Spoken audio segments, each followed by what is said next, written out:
The first rule of success is to have a vision. You see, if you don't have a vision of where you go, and if you don't have a goal where you go, you drift around and you never end up anywhere.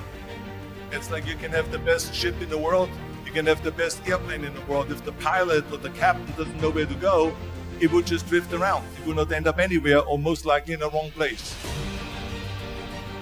So I was very fortunate that I stumbled onto my vision. I mean, as you know, I was born in 1947 in Austria after the Second World War. And I didn't really like Austria when I grew up. I couldn't wait to get out of there. I couldn't see myself becoming a farmer or a worker in a factory or anything like that. Even though my parents wanted me to stay there and have a normal life. My father wanted me to become a police officer like he was. My mother wanted me just to stay there and marry a girl with the name of Heidi, hopefully, and have a bunch of kids and run around like the Van Trapp family in The Sound of Music. But that was their vision, not mine. My vision was totally different. I felt that I was born for something special, for something unique, for something big. You know how great it felt that I knew where I was going? Imagine the majority of people don't know where they're going. It's when you have a goal, when you have a vision, everything becomes easy. Because remember that in America, for instance, when you study, you will see the percentage of people that like their jobs. 74% hate their job in America.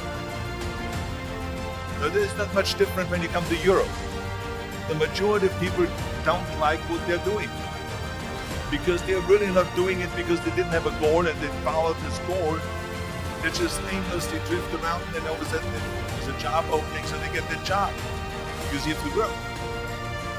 But then when you work, it's a chore. It's work. It's not fun. So if you think about only a quarter of the people really enjoy what they're doing in life, that is unbelievable if you think about it. So I felt so blessed that I knew what I was doing.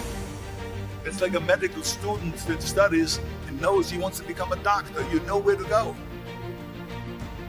So I knew where to go. So people always ask me, when they saw me in the gym in the pumping iron days, they said, why is it that you're working out so hard? 5 hours a day, 6 hours a day, and you have almost a smile on your face. The others are working out just as hard as you do, and they look sour in the face. Why is that? And I told people all the time, I said, because to me, I'm shooting for a goal. In front of me is the Mr. Universe title. So every rep that I do gets me closer to accomplishing that goal, to make this goal, this vision turn into reality. Every single set that I do, every repetition, every weight that I lift will get me a step closer to turn this goal into reality. So I couldn't wait to do another 500-pound squat. I couldn't wait to do another 500-pound bench press. I couldn't wait to do another 2,000 reps of sit-ups. I couldn't wait for the next exercise, for the next half hour of posing and all the kind of things that you have to do to be a champion. And at the age of 20, I went to London and I won the Mr. Universe contest as the youngest Mr. Universe ever.